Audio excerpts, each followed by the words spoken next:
Madam madam, ఏ కాలంలోనైనా ఏ యుగంలోనైనా స్త్రీ కానీ పురుషుడు కానీ క్యారెక్టర్తో లేకపోతే పనిష్మెంట్స్ ఖచ్చితంగా ఉంటాయి. అందులోనూ స్త్రీలు ఇంకా ఎక్కువ జాగ్రత్త పడాలి. ఇక్కడ కూర్చున్న ముగ్గురు వ్యక్తుల గురించి మాట్లాడే ముందు ప్రతి వ్యక్తికి చాలా సందర్భాల్లో చాలా ఫేసులు కనిపిస్తూ ఉంటాయి మనకి. ఇక్కడ ఒక్కొక్కరికి ఇక్కడ ముగ్గురులో ఉన్న ప్లస్ మైనస్ రెండు చెప్దామని అనుకుంటున్నా. అది లీగల్గా మెయిన్గా. ఫస్ట్ ఈవిడ గురించే మాట్లాడదాం. ఒక మంచి అమ్మాయి, ఒక చెడ్డ అమ్మాయి. మంచి అమ్మాయి గురించి తర్వాత మాట్లాడు. ఫస్ట్ చెడ్డ అమ్మాయి స్టార్ట్ అయింది కదా. ఒక లవరు, ఒక అమ్మాయి. ఆ అమ్మాయి ఆ వ్యక్తిని లవ్ చేసింది, సురేష్ అన్న వ్యక్తిని. చక్కగా ఇద్దరు ఎంజాయ్ చేశారు. లవ్ చాలా ప్యూర్. దాన్ని ఫిజికల్ రిలేషన్తో శారీరక సంబంధాలు కంట్రోల్ చేసుకోకుండా దరిద్రంగా కలిసిపోయి కక్కుర్తుపడి చేసిన పని వల్ల క్యారెక్టర్ అసాసినేషన్ అని వస్తుంది. ఆ తప్పు చేసింది, జాగ్రత్త పడాల్సింది ఇద్దరు, కానీ అందులో ఎక్కువ జాగ్రత్త పడాల్సింది నువ్వు. ఎందుకంటే అతను ఓన్లీ లీగల్గా కానీ సమాజపరంగా కానీ చీ అనిపించుకుంటాడేమో. ఇక్కడ నువ్వు చేసిన తప్పుకు, నువ్వు చేసిన ఎంజాయ్మెంట్కి నువ్వు ఒక్కదానివే చీ అనిపించుకోవు. ఓ ప్రెగ్నెన్సీ తీసుకొచ్చేసావు నీతో పాటు ఇంకొకళ్ళు. అర్థం అవుతుందా? సో ఇట్లా ఎవరన్నా లవర్స్ ఉంటే ఇందులో మళ్ళీ రెండు రకాల ఆలోచనలు. ఒకటి, చేసే పనులు దరిద్ర పనులన్నీ చేసుకుంటూ పోతారు. తీరా చూస్తే క్యారెక్టర్ దగ్గరికి ఆలోచిస్తారు. అమ్మో నన్ను వాడేసుకున్నాడండి, ఫిజికల్గా పెళ్లి చేసుకుంటానని ఇది చేసేసాడండి, ఇంకేముంది మాకు లా అండ్ ఆర్డర్ సపోర్ట్ చేసేయాలని.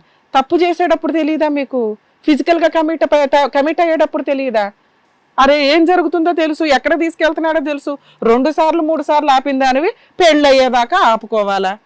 లేకపోతే ఈ దరిద్రుడు వద్దురా బాబు రేపు పొద్దుట చేసుకుంటాడా చేసుకోడా అని అనాలా? లేదా టేక్ ఇట్ ఈజీగా తీసుకునేటట్టయితేనే కమిట్ అవ్వాలి. ఏం చేసావు? పోలీస్ స్టేషన్కి వెళ్ళి కంప్లైంట్ ఇచ్చావు.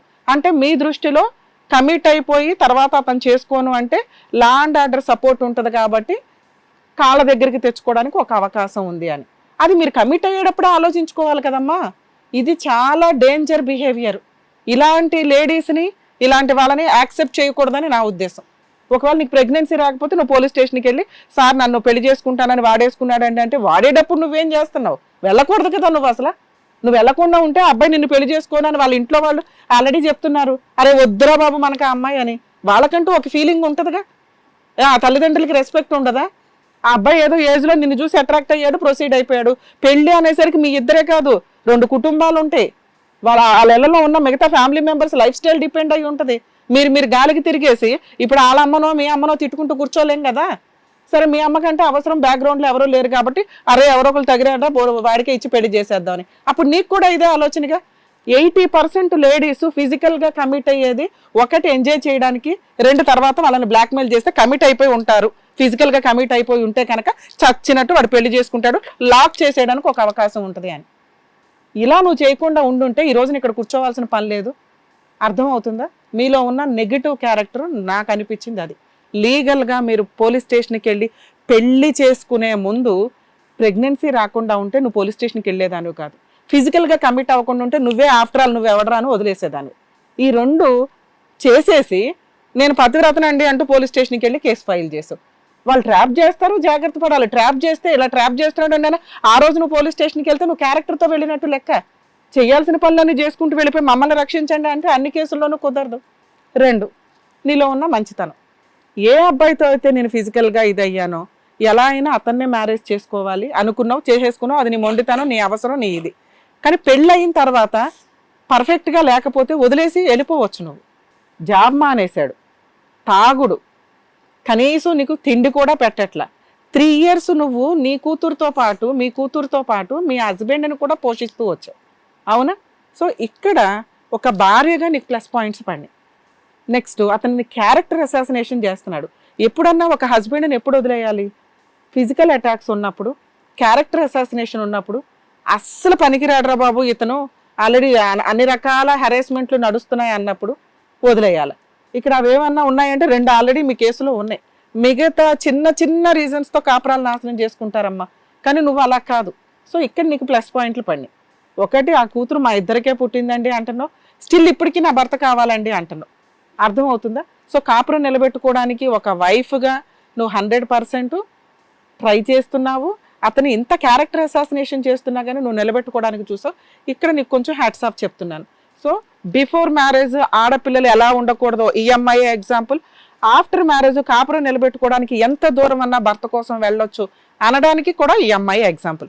కాపురం నిలబడుతుందా లేదనేది లాస్ట్లో మాట్లాడదాం, ఓకేనా సార్? మీ గురించి మాట్లాడతా. సో మీలో ఉన్న ప్లస్లు మైనస్లు, ఒక లవర్గా నువ్వు చేయాల్సిన పని, ఒక అమ్మాయిని లవ్ చేయడం అది చాలా అపురూపమైన విషయం. దాన్ని ఫిజికల్గా కమిట్ అయిపోయి కక్కుర్తిపడి ఆ పిల్లని వాడుకొని వదిలేద్దామంటే లా అండ్ ఆర్డర్ ఊరుకోదు కదమ్మా. నీలో ఉన్న విలన్ క్యారెక్టరు లవ్ చేసావు, అమ్మాయితో అన్ని లవ్ చేసి నీకు నచ్చకపోతే అమ్మాయి క్యారెక్టర్ వదిలేయొచ్చు, కానీ లవ్ చేసి ఫిజికల్గా కమిట్ అయిపోయావు. ఆ పిల్ల 2-3 సార్లు ఆపింది, అంతకంటే ఏమవుతుంది? ఓహో ఒకవేళ కమిట్ అవ్వకపోతే మళ్ళీ ఇంకొకరు తగులుకుంటావేమో అని ఆ అమ్మాయి ఎలాగో నిన్నే చేసుకుందాం అనుకున్నాం కదా అని ఆ అమ్మాయి కమిట్ అయింది. అలాంటి అమ్మాయిని వదిలేస్తావా? ఒకసారి నిన్ను నమ్ముకొని ఒక అమ్మాయి నీతో వచ్చింది అంటే ఇక ఆ అమ్మాయినే పెళ్లి చేసుకోవాలి, వేరే గతే లేదు. ఆ అమ్మాయికి 4-5 బాయ్ ఫ్రెండ్స్ ఉన్నారంటే ముందే క్యాలిక్యులేట్ చేసుకోవాలి, వాళ్ళందరి గురించి ఎంక్వైరీ చేసుకోవాలి. ఇదేమి అరేంజ్డ్ మ్యారేజ్ కాదు కదా, మీరిద్దరు ఆల్రెడీ 2-3 సంవత్సరాలు తిరిగారు. ఆవిడకి ఎంతమంది బాయ్ ఫ్రెండ్స్ ఉన్నారో నీకు తెలియదా? పూర్తి టైం నీతోటే స్పెండ్ చేసింది. తీరా చూస్తే పిల్ల నాకు పుట్టలేదండి అంటావు. ఇక్కడ నీకు మైనస్ మార్క్స్ చాలా సివియర్గా పడినాయి. తర్వాత మీ అమ్మగారికి ఇష్టమే లేదు, ఒప్పించి పెళ్లి చేసుకోమని నేను ఎప్పుడు చెప్తానండి. లవర్స్ లవ్ చేసుకోవద్దని ఎవరికి చెప్పను. నిజంగా లవ్ చేసిన వాళ్ళు పేరెంట్స్కి ఇంపార్టెన్స్ ఇవ్వండి, పేరెంట్స్ని ఒప్పించి పెళ్లి చేసుకోండి, లేదా సైలెంట్గా ఉండండి తప్ప పిల్లల్ని కనకండి. కానీ మీరు పిల్లల్ని కనేశారు, అప్పుడు ఈ అమ్మాయికి ఆప్షన్ లేదుగా పోలీస్ స్టేషన్కి వెళ్ళడం తప్ప. ఓ పక్కన మీ అమ్మ సూసైడ్ అటెంప్ట్ చేసుకునే అంత ఇష్టం లేని పెళ్ళి, నువ్వు అక్కడ అమ్మకి న్యాయం చేయలేదు, పోనీ ఇష్టపడిన పిల్లకి న్యాయం చేయలే. ఆ అమ్మాయి పోలీస్ స్టేషన్కి వెళ్ళి బలవంతంగా పెళ్లి చేసుకోవాల్సిన పరిస్థితి. నిజంగా ఇష్టం లేకపోతే పోలీస్ కేసునే ఫేస్ చేయండి, ఎందుకంటే 4 రోజులు జైలుకి వెళ్తారేమో, ఆ ఒక్క కేసుతో అయిపోద్ది, అప్పుడే వదిలించుకోవడానికి ఉంటుంది. ఆ కేసు చాలా సీరియస్ కేసు మేడం. ఒక అమ్మాయిని ఫిజికల్గా ప్రెగ్నెన్సీ తీసుకొచ్చేసి తర్వాత చేసుకోను అంటే పోలీస్ స్టేషన్లో వేసే కేసు అరెస్టులతో కూడిన కేసు. ఇప్పుడు మారిన చట్టాల ప్రకారం అది 10 years పనిష్మెంట్ దాకా నడుస్తున్న వ్యవహారం. సో దానివల్ల ఖచ్చితంగా మగ పిల్లలు జాగ్రత్త పడండి. ఎందుకంటే ఇలా తిరిగేసి తర్వాత మనకి చట్టాలు లేవు, లేడీస్కే చట్టాలు ఉన్నాయి, వాళ్ళు కేసు వేస్తే ఇలా బలవంతంగా పెళ్లి చేసుకోవాలి. సరే బలవంతంగా పెళ్లి చేసుకున్నావు, నీకు నువ్వు ఒక చట్టాన్ని క్రియేట్ చేసుకున్నావు తెలుసా? ఏంటో కొత్తగా నీ చట్టాన్ని కూడా కొంతమంది ఫాలో అవుతారేమో, నాకు అర్థం కావట్లా. నిన్ను నువ్వు సర్వనాశనం చేసుకోవడం. ఎందుకంటే నేను సూపర్గా ఉన్న ఒక అబ్బాయిని ఈ అమ్మాయి సెలెక్ట్ చేసుకుంది, ఇష్టం లేని ఒక పెళ్లి చేసుకుంటే ఆ అబ్బాయి సంపాదించకుండా ఉంటే మెయింటెనెన్స్ రాదు, ఎదురు అమ్మాయిని క్యారెక్టర్ అసాసినేషన్ చేస్తే వదిలి వెళ్ళిపోతుందేమో, కనీసం ఆ అమ్మాయికి తిండి పెట్టకుండా ఉంటే నన్నే వదిలేస్తుందేమో. అన్ని రకాల ట్రయల్స్ వేయడానికి నీ జీవితం నువ్వు సర్వనాశనం చేసుకున్నావు. సో ఇష్టం లేని పెళ్లి చేసుకొని ఎలా జీవితాలు సర్వనాశనం చేసుకొని ఆరోగ్యాలు డ్యామేజ్ చేసుకోవడం కంటే కూడా ఆ కేసుని ఫేస్ చేయడం చాలా మంచిదని నా ఉద్దేశం. ఎందుకంటే ఫోర్సిబుల్ మ్యారేజ్లు అన్నీ కూడా 80% ఇలాగే ఎండ్ అవుతున్నాయి. ఈ రోజున సురేష్ అనే వ్యక్తి తాగుడికి బానిస అయిపోయాడు, జాబ్ చేయడం మానేశాడు, కూతురు కన్న కూతురు నా కూతురు కాదని అంత హీనంగా మాట్లాడుతున్నాడు. అతనేమన్నా విలనా అంటే కాదు, ఒక బలవంతపు పెళ్లి వల్ల అతనిలో క్రూయాలిటీ బయటకు వచ్చింది. ఎలాగలాగా ఈ అమ్మాయిని వదిలించుకోవాలి, నేను సర్వనాశనం అయిపోయినా పర్వాలేదని. సో దీనికి ఫిక్స్ అవ్వకండి దయచేసి. ఇలా ఫోర్సిబుల్ మ్యారేజ్లు ఉంటే ఒక అబ్బాయి జీవితం పనిష్మెంట్తో సర్వనాశనం అతనే చేసుకున్నాడు. అర్థమవుతుందా? ఫోర్సిబుల్ మ్యారేజ్లు ఇలాగే ఎండ్ అవుతాయి. అతను నువ్వు ఏం చేసినా మారడు, అతను నువ్వు వదిలేస్తే తాగుడు మానేస్తాడమ్మా. ఓ మంచి అమ్మాయిని పెళ్లి చేసుకుంటాడు, ఒక మంచి జాబ్ కూడా చేస్తాడు, నేను రాసిస్తా 2 yearsలో చూద్దాం. నీకు అర్థమవుతుందా? నువ్వు ఇస్తున్న పనిష్మెంట్ ఏంటంటే వాడి జీవితం సర్వనాశనం చేశాడు, అతను ఇస్తున్న పనిష్మెంట్ ఏంటంటే నీకు మంచి భర్త లేకుండా ఉంచడానికి తాను సర్వనాశనం చేసుకోవడం. నువ్వు ఎంత ఉత్తమరాలు భార్యమైనా యూజ్ ఏముంది ఇక్కడ? అతను అలాగే తాగి వాళ్ళు ఎవరో ఏవో పాడైపోయి చచ్చిపోతాడేమో కానీ నీతో మాత్రం హ్యాపీగా ఉండడు, నిన్నే హ్యాపీగా ఉంచడు. నీకు అర్థమవుతుందా? సో ఇప్పుడన్నా అతనికి ముక్తినిస్తావా? లేదు అతను మారాలంటావా? అంటే మారాలి అంటే కూడా నువ్వు మంచిదాను కాబట్టి సారు నేను ఏమైనా ట్రై చేస్తాం. లేదమ్మా నాకు ఆ దరిద్రం వదిలించాడంటే ఈ స్టేజ్ మీద నువ్వు బెస్ట్ డెసిషన్ తీసుకొని ఒక వ్యక్తికి లైఫ్ ఇచ్చింది అనుభవుతావు తల్లి. ఎందుకంటే ఒక ఇష్టం లేని కాపురం అనేది జీవితాలు నీది, నీ పిల్లది, సమాజాది కూడా సర్వనాశనం అవుతుంది. మీరిద్దరూ జాబ్ చేసుకోవడానికి అవకాశం కూడా ఉంది. ఇప్పుడు అతను జాబ్ చేయనివ్వడు, అతను నాకు భార్య కావాలండి నా కండిషన్లు ఇవి అంటే అందులో ఫస్ట్ ఏముంటుందో తెలుసా? మా ఆవిడ శివాతో మాట్లాడకూడదు, జాబ్ చేయకూడదు, నా కాళ్ళ దగ్గర పడి ఉండాలి, నేను ఇలాగే తాగుతాను, ఇలాగే పిచ్చిగా ఉంటాను, ఇలాగే వాగుతా, పడి భరించమానండి అని. అలా భరించమని మేము అనలేం కదా ఈ స్టేజ్ మీద. సో నేను వీళ్ళతో మాట్లాడేలోపు మీరు కొంచెం ఆలోచించుకోండి, ఓకేనా? శివ గారు మీ గురించి మాట్లాడతాం. ఒక ప్లస్ ఒక మైనస్. ప్లస్ 100 మార్క్స్ పడిపోతాయి. కానీ మీరు చెప్తున్న మాట ఏదైతే ఉందో మేము ఫ్రెండ్స్ మీరు ఫ్రెండ్స్ కాదురా బాబు, క్లాస్మేట్స్. క్లాస్లో ఉన్న 100 మంది 50 మందిలో నువ్వు ఒక క్లాస్మేట్వి. ఆ అమ్మాయి నీకు 2-3 మంత్స్ బ్యాక్ కనిపించినప్పుడు తన కష్టాలు చెప్పుకుంది. మీరు మా ఫ్రెండ్ క్లాస్మేట్స్ అంతా ఫ్రెండ్స్ కాదు. ఫ్రెండ్స్ అనేవారు చాలా తక్కువ మంది ఉంటారు. 10వ తరగతి వయసులో మీరిద్దరు ఫ్రెండ్స్ లాగా తిరిగారని మేము అనట్లా, అవునా? ఇప్పుడు చెప్పండి, మీ క్లాస్మేటా ఫ్రెండా? మీకు ఒక గ్రూప్ ఉండి మీరు అందరూ సినిమాలకు వెళ్ళడం, ఒకళ్ళ ఇంటికి ఒకళ్ళు వెళ్ళటం, ఫంక్షన్లకి ఏదైనా చేయడం అట్లా ఏమన్నా ఉందా? లేదు, ఓన్లీ క్లాస్మేట్స్ మీరు. సో ఒక క్లాస్మేట్ ఒక ఫ్రెండ్కి చాలా వేరియేషన్ అవుతుంది.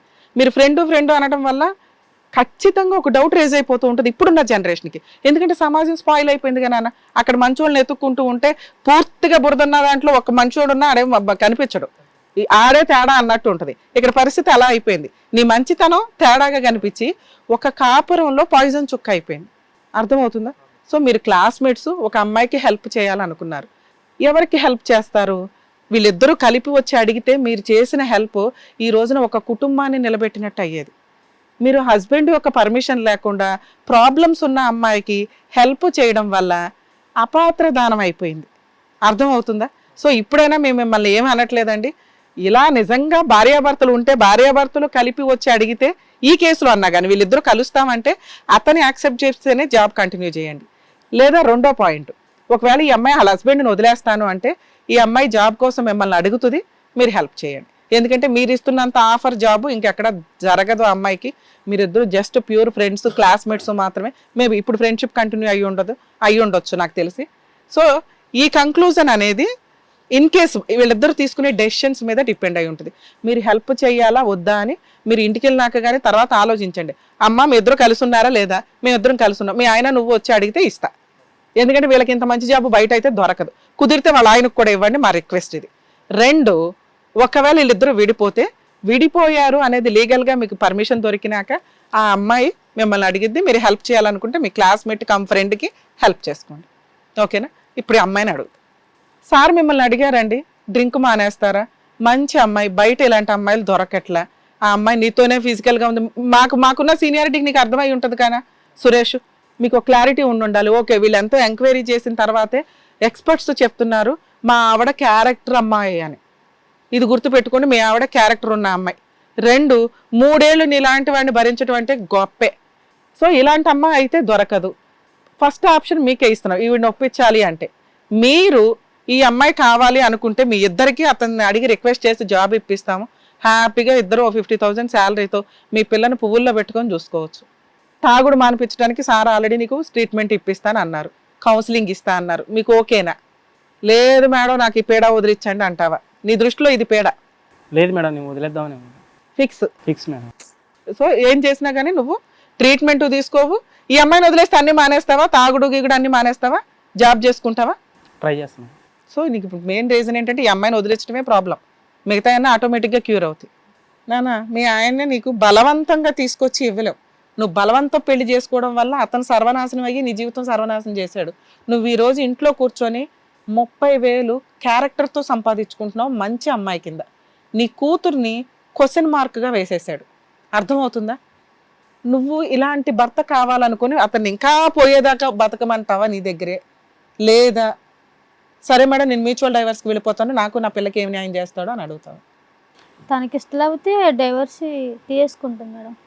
కావాలంటే నా పాపకి కొంత మెయింటెనెన్స్ కింద చూడాలి. అంతకుముందు మీ ఆవిడ జైలుకి పంపించింది కదా, ఇప్పుడు నేను పంపిస్తున్నాను జైలుకి మిమ్మల్ని. ఇక్కడ నువ్వు ఈ స్టేజ్ మీద ఒప్పుకోవాల్సింది, సారీ చెప్పాల్సింది ఎవరికో తెలుసా? మీ ఆవిడకి. నీ కూతురా కాదా? నా కూతురు మేడం. మీ కూతురే. నీ చెంపలు పగలగొట్టినా ఇప్పుడు ఒక కన్న తండ్రి అనకూడని మాట నువ్వు 3 ఏళ్ల నుంచి అంటూ ఆ పిల్లని హింసిస్తున్నావు.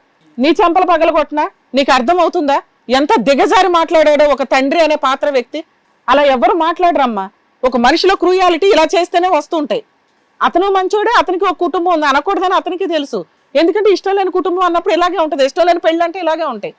ఇక్కడ నువ్వు ఎక్కడా ప్రూవ్ చేయలేని ఒక మాటను మేము ప్రూవ్ చేసి ఇచ్చాం. ఆ కూతురు మీ ఇద్దరికే పుట్టిందని అబ్బాయి ఒప్పుకుంటున్నాడు, ఓకేనా? ఇప్పుడు దాకా అట్లా అన్నందుకు ఆ పిల్లకి సారీ చెప్పు. సారీ. నేను ఇతను సహాయం చేయడం వల్ల అనుమానం. ఆ అబ్బాయి సహాయం చేసింది ఈ మధ్య, ఇంకా నీ అనుమానాలతో పని లేదు. నువ్వు ఇంకొకసారి అమ్మాయిని అనుమానం అన్నావు అంటే మొహం పగల కొడతాను మళ్ళీ. నువ్వు ఇంకా వెళ్ళి కాపురం చేయనంటున్నావు కదా, నీకే హక్కు ఉంటుంది ఇంకా మాట్లాడడానికి. నీ కూతురికి తనకి కాంపెన్సేషన్ పర్మనెంట్ ఎలిమినీగా ఇవ్వాలి. మీ దగ్గర ఏమున్నాయి ఏమి ఇస్తారు? ఆ అమ్మాయి మ్యూచువల్ డైవర్స్కి ఒప్పుకుంటుంది. మేము బయట బాండ్ పేపర్ అవన్నీ రాసిస్తాం. సెటిల్మెంట్ చేసి ఏమ్మా నా దగ్గర ఎంతో కొంత ఉండేది సెటిల్. ఏముంది, నువ్వు జాబ్ చేయట్లేదు, నీకేముందో మాకేం తెలుసు? ఊరికాడ పొలాలు ఉన్నాయి మేడం లాస్ట్. ఏమ్మా మీరు ఒకసారి నేను కూడా రాసిస్తాను ఇప్పుడు bond paper. So full and final settlement చేసుకోండి. ఖచ్చితంగా మినిమం అతనుకున్న దాంట్లో 1-2 ఎకరాలన్నా పొలం యాక్సెప్ట్ చేయండి. ఎంత ఇస్తారు మీరు పొలం? వచ్చిన దాంట్లో ఇచ్చేస్తాను మేడం. నీకు వచ్చే ల్యాండ్ లో ఎంత ఇస్తావా అమ్మాయికి? అంటే 1 ఎకరం ల్యాండ్. ఇక్కడ నువ్వు ఆల్రెడీ ఒప్పుకుంటున్నావు, అది మేము బాండ్ పేపర్ మీద రాస్తాం. మీరు ఇంటి దగ్గర పెద్ద మనుషుల దగ్గర పెట్టుకొని ఆ సెటిల్మెంట్ చేసుకొని మ్యూచువల్ డైవర్స్కి వెళ్ళండి. అమ్మ 1 ఎకర్ ల్యాండ్ పాప పేరు మీద రిజిస్ట్రేషన్ చేస్తారు, నువ్వు గార్డియన్గా ఉంటావు. ఓకేనా? ఇంకెంతకంటే ఏం లేదమ్మా. సార్ కూడా అంతసేపు నీకు చెప్పింది అదే. ఒక కరెక్ట్ వ్యక్తిని చూస్ చేసుకోకపోతే ఆ వ్యక్తి సర్వనాశనం అవడంతో పాటు నీ జీవితం సర్వనాశనం అవుతుంది. ఇప్పుడు నువ్వు ఆల్రెడీ నీ కాళ్ళ మీద నువ్వు నిలబడగలిగే అంత ఉంది. శివ గారు, ఇక ఈవిడికి జాబ్ మీరు కంటిన్యూ చేయొచ్చు. అతను ఆల్రెడీ వెళ్ళిపోయి 10 days అవుతుంది. మీరు ఆ హెల్ప్ అయితే కంటిన్యూ చేయండి. నిజంగా మీ పుణ్యం ఎక్కడికి పోదు. అంతే madam. All the best ma'am. So Lakshmi గారు, ఇక్కడ మీరు ఇబ్బందితో వచ్చారు, చాలా కన్ఫ్యూజన్లో వచ్చారు. నిజం చెప్పాలంటే పెళ్ళైన 3 ఏళ్ల నుంచి చాలా ఇబ్బంది పడుతున్నారు. సో దానికి మీకు డాక్టర్ గారు మేడం మంచి క్లారిటీ ఇచ్చి మంచి జడ్జ్మెంట్ ఇచ్చారని అనుకుంటున్నాను. మీరు హ్యాపీగా హ్యాపీ. చెప్పినట్టు చేయండి. నిజంగా నా ఎకరం పొలం తీసుకోండి, పాపను చూసుకోండి, చక్కగా ఏమంటారు జాబ్ చేసుకోండి. ఏమ్మా హ్యాపీగా ఉండండి. Thank you. Thank you. Thank you అండి. Thank you sir.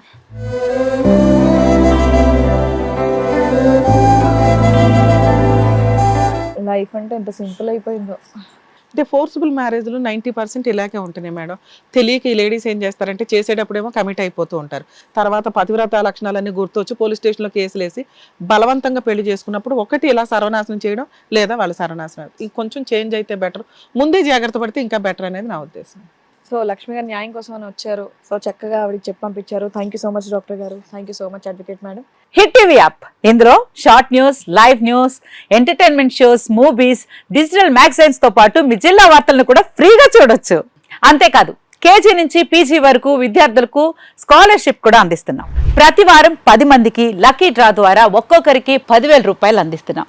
ఇంకెందుకు ఆలస్యం, వెంటనే హిట్ టీవీ యాప్ ని డౌన్లోడ్ చేసుకుని ఫ్రీగా ఎంటర్టైన్మెంట్ పొందండి. Hit TV app. Hit TV app. Please download hit TV app. Hit TV యాప్ని ఫ్రీగా డౌన్లోడ్ చేసుకొని ఎంజాయ్ చేయండి. మీకు నచ్చిన ఎంటర్టైన్మెంట్ కోసం హిట్ టీవీ యాప్ ని ఫ్రీగా డౌన్లోడ్ చేసుకొని ఎంజాయ్ చేయండి. హిట్ టీవీ యాప్ని డౌన్లోడ్ చేసుకుని ఆస్వాదించండి, ఆశీర్వదించండి. ఇంతమంది సెలబ్రిటీలు హిట్ టీవీ యాప్ ని డౌన్లోడ్ చేసుకోండి అని చెప్తున్నారంటే ఎంత మంచి యాప్ ఆలోచించండి. అమెరికా అమెరికా అమెరికా అమెరికాలో చదవాలనుకునే వాళ్ళకి విశ్వసనీయమైన పేరు మన శౌర్య కన్సల్టెన్సీ. UK లో 1 year masters. UK లో 1 year masters. 2 years work permit up to 5 years visa. Contact Saurya Consultancy. Contact 89851 89851.